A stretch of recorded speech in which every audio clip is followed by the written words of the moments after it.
My name is Mary, and I have worked with families in a teaching capacity for many years. First as a full-time mom, then as an elementary school teacher. Next, I was a parent educator teaching parenting classes, and most recently as a relationship skills educator working with couples. Today, I would like to share with you some important components about the 8 stages of human development. Erik H. Erikson identified these 8 psychosocial stages of development, which begin in infancy and continue on through old age. For this video, I'm going to focus on 2 of those stages, the preschool stage and the school age stage. With each of the 8 developmental stages, there is a task, an issue, a crisis, something that needs to be resolved.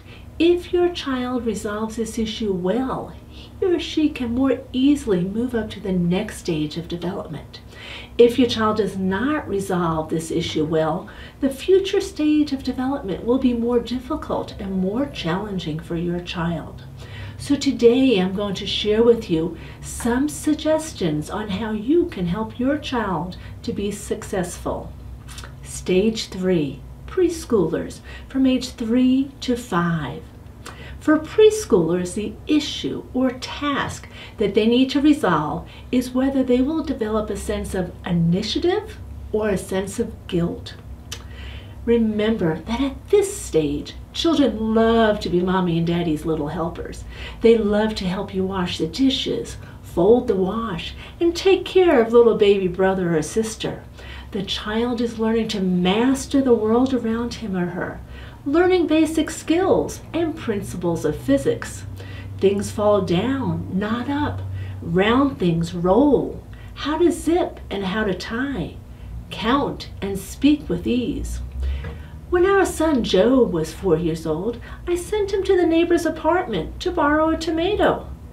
When he came back, his hands were empty. "Joe, where is the tomato?" With the innocent eyes of a 4-year-old, he looked up at me and said, "Mommy, I learned something today." And I looked at him and said, "What did you learn, Joe?" And again, those innocent eyes, he says, "I learned, Mommy, that tomatoes don't bounce." And there in the hallway was the smashed tomato.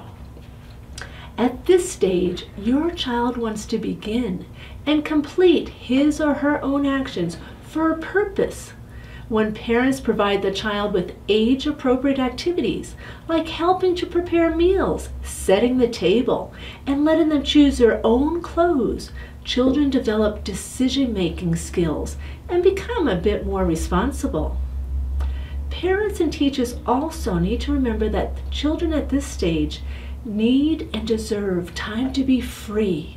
When children are given some free time and unstructured playtime, they will explore, manipulate, and discover many facets about their world. They also will ask you a lot of questions. Why does it rain? Why is the baby crying? Why? When you give your preschooler simple answers that explain the purpose or the function, their mind will be enriched. Rain helps the grass and flowers to grow. The baby is crying because he is hungry. Their natural curiosity should be considered healthy and not a nuisance.